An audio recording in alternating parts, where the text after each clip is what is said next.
So hello guys and welcome back my YouTube channel mobile helper. आज के video में बात करने वाले हैं Redmi A4 5G के फ़ोन में वॉल्यूम प्रॉब्लम से रिलेटेड सोल्व कैसे करोगे, या वॉल्यूम कम आ रहा है या कम बढ़ाना चाहते हो, कुछ भी करना चाहते हो, उस प्रॉब्लम को सोल्व करना तो कैसे करोगे।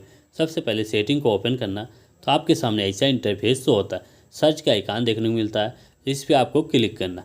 जिसे इस पर आपको क्लिक करते हो, यहाँ पे आपको लिखना है MONO, इतना लिख के सर्च करना। तो फर्स्ट वाला ऑप्शन मोनो का जो है, इस पे आपको क्लिक करना।